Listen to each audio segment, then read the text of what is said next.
Well, hello there. My name is Jay Bellis, author extraordinaire. No, not really. Perhaps some of you may be wondering, why does this room look so girly? And I know some of you may have your suppositions about that, but this is actually my girlfriend's room. Well, I'm just hanging out here for the day and had a few quiet moments, so I figured I would read a passage from my debut novel, A Fatal Time to a Final End, in order to gain a little bit more publicity. Because, if the buyers aren't going to come to me, I'm going to come to the buyers. So, here we go. This is an excerpt from chapter 17. An impulse among the tombstones. Stanley burst into the hotel room, scaring Ellison half to death. What scared him even more than he realized was the fact that Stanley came in humming under his breath and snapping his fingers. "Well, aren't you in good spirits?" he noted, sliding his glasses down the bridge of his nose and taking a sip from the steaming teacup in his hand. Stanley snapped his finger once more and pointed at him. "Indeed, Prinzler. But before I do anything, I need a drink." "I've been jonesing for one all night," he said, unbuttoning his collar and loosening his tie. Ellison stopped him on his way to the cabinet housing the liquors. "Whoa there, stallion. You didn't have anything to drink tonight?" he asked with a suspicious glint in his eye. "Not a drop," he muttered, walking briskly past his friend and rummaging around for a cup and a bottle, which he promptly found and put to good use. He poured out a stiff drink and had a seat on the couch, relaxing and allowing himself to fully grasp how sensational he was feeling from the night's events. Ellison stood by and observed the odd behavior before him. "So, how's your little scheme playing out so far?" he asked, allowing sarcasm to freely seep into the question. "Well," Stanley smirked, "I've another engagement with her tomorrow evening." Dumbfounded, Prinzler attempted to analyze the situation and found himself to be on the fence as to whether or not he should mention the importance that the date of November 17th, tomorrow, held in Stanley's heart. "Won't be spending the 17th in your usual manner, then, I take it." On the interior, he cringed with fear that Stanley would cancel his plans and recede into his behavior of previous years. The flash of realization swept over Stanley as the date split through his mind like a crack of thunder. Immediately he downed the rest of his drink and heaved a heavy sigh afterward. I suppose not," he stuttered, an obvious battle of emotions taking place within him. However, the ambivalent writer resolved, a mission's a mission. It took him a lot of effort and another strong drink, but he managed to make himself smile, which in turn caused Ellison, too, to smile with relief. Caught completely off guard, yet wanting to maintain his friend's oddly cheerful outlook, he decided against instigating any longer. "It'll be a nice change of pace, I imagine. Where do you plan to meet her?" Stanley cupped his chin and hummed. "Honestly, I haven't quite thought that far ahead. Probably somewhere between both of our hotels, I would say." He thought for a moment, and Ellison watched an idea originate in his head. "I know. Isn't there a scenic cemetery off to the corner of town, rather close to here? I feel like I stumbled upon it in my ventures a night or two ago." Ellison face-palmed. Why a cemetery? Why not act like a normal human being and go out for coffee or something? In reply, Stanley tilted his head and stared at Prinzler incredulously. "Ah, right. It sometimes slips my mind that you're completely insane." A toothy grin slid across Stanley's lips at the compliment. "She even requested that we convene late in the night." "And that doesn't raise any red flags or anything." Stanley opened his mouth to comment, but Ellison raised his voice and continued on. "You know what? I'm not even going to question it. Just don't end up spending the night in the hospital like you did last year," he warranted, flabbergasted by the tense memories of the year prior. "I'm going to bed, but before I do, I feel inclined to ask, and take no offense, You didn't actually find anything out about this Inwood guy, did you? He shrugged his shoulders. I made the discovery that my intuitions are correct. He paused in his customary suspenseful manner, continuing only when Ellison pretended that his interest was piqued. That he is indeed an incorrigible wanker. Great job, Ellison uttered dryly. You're a natural C. Auguste Dupin. He turned away and went toward the bedroom. I'm going to bed. Good night. Nighty-night, Primsler. Stanley propped up the collar the next evening of his black wool overcoat as he made his way toward the middle of the vast, slightly moonlit cemetery. Delighted by the moody atmosphere, he peered around, reading the names on the headstones, looking for unique first and last names. As he did this, he automatically reached into his pocket and put his gloved fingers around his flask. Stopping, he glanced around, attempting to discern if Rachel had arrived yet. He licked his lips, thinking about having a swig, but he took his hand away all of the sudden, as if the flask was red hot.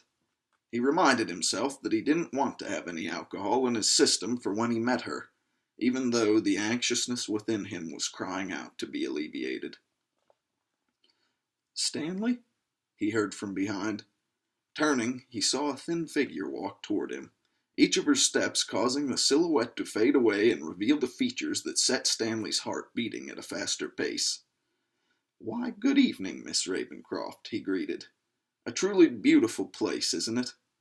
They found a small wooden bench in the center of the memorial park and had a seat. Both of them were pleasantly surprised to find that it did not take them much time at all to begin talking as if they had known each other for years. I don't want to broach a sore subject, if that's the case, but were you able to return things to normalcy with Mr. Inwood? He asked, not knowing what he hoped her answer would be. She took a deep breath of cold air and let it out as a discouraged sigh. He just has such a one-track mind, and he's been so jealous lately. Of what? He glanced from the starry sky to Rachel's equally starry eyes. Everything, she answered, chuckling sadly. Things change, I suppose. Perhaps he's just a tad starstruck with all the hubbub surrounding this place. He watched his breath float gracefully out into the night. Maybe.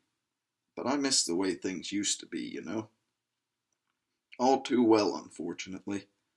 Some change can be for the best, though. It can be hard to fathom sometimes, but in the end all one can hope for is to be able to garner the strength to realize it. He laughed at himself for feeling as if he was spouting the same cliché garbage that everyone always tried to tell him. "Ah, hell, never mind my inspirational moment there," he said, embarrassed. "You really should give yourself more credit, Stanley," she smiled at him, becoming keenly aware of the warmth that had long been absent in the core of her heart. With Stanley, she didn't feel alone. "Credit belongs only where it is due, my dear. I don't think I'll ever gather any strength to realize anything." The joking tone failed to mask the honest opinion of his statement. "Although I guess November the 17th has always been static for me in the past. But not this time. Perhaps I am finally sensing some change as well." "Why does that date sound familiar?" she inquired, addressing herself more so than Stanley. He took his pipe from his pocket and placed it in his mouth. "Well, last year at this time," he said, checking his watch for accuracy, "I was on my way to Bellingham General Hospital in the back of an ambulance." "That's right. You were in the news for a while about it. A fight? Like the one the other night." "Indeed. The gentleman I'd come to blows with had broke several of my ribs, cracked my collarbone, and ruptured a kidney. See, on Gwendolyn's birthday, after she died, I did my damnedest to get myself killed.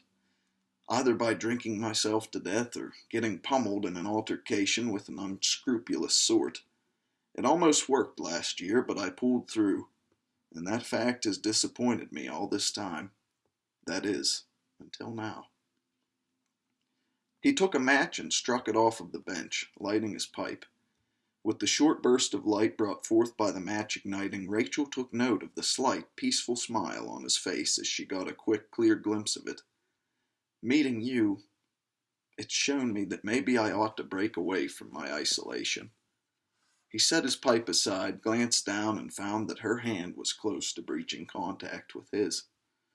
Time seemed to stand still for both of them as her hand inched over on top of his. I'm really glad that I got to meet you too, Stanley. I've felt so lost lately. Stanley closed his eyes and allowed his senses to be overloaded by the crisp air, the noise of the night, and the sentiments being stirred up deep within him. Me too, he whispered, folding his hand around hers. Peering through the darkness at each other, Rachel brought her face closer to his. You can't trust her, his inner voice warned. Leave while you still can. Emotions are faulty. Don't let this destroy everything you've built. You'll let it all back in. All the pain, all the hate, all the fear. Stop. Her lips met his and they locked together, the chiding thoughts screaming out in his mind, coming to an immediate halt as their souls collided, the passionate heat of their hearts fusing together in harmony that neither had experienced in some time. Stanley let his eyelids fall closed and he savored the moment, all of his previous fright falling away. Her fingers interlocked with his and she squeezed his hand, resting her other hand on his shoulder. With this gesture, Stanley brought his other hand up and, shaking with euphoria, he wrapped his arm around her and nudged her closer to him. This heavenly joy was cut short when she took her mouth from his, leading him to lean forward, trying to get to her lips again. But she stood quickly, a look of horror shooting across her face. I'm sorry, Stanley. I'm so sorry.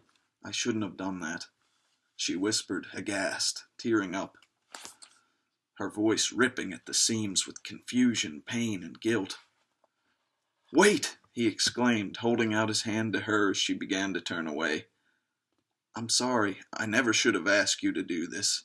She quickened her pace and soon disappeared down the walkway, receding back into the shadows from which she came. Not knowing what to do, Stanley watched her go, frozen from the scene that had just unfolded. He let himself collapse down onto the park bench and dissolved into a slouched, utterly unwound position. Putting his pipe back into his mouth, he relit it and drank his flask of whiskey as he contemplated the evening's events. He expected the emotional charge surging through him to slowly die, but instead it only grew stronger. He wasn't quite sure what to do with himself, but as he sat there and watched the clouds roll along on their path through the obsidian sky, he formulated some ideas. Well, if you've found yourself interested and perhaps entranced by that little tidbit of the story, please go on Amazon and purchase yourself a copy today. Moreover, I will be getting several copies for myself, so if you would rather get them from me, that is quite all right as well. I'll give you a discount and even sign it for you. Thank you for listening. Have a good day.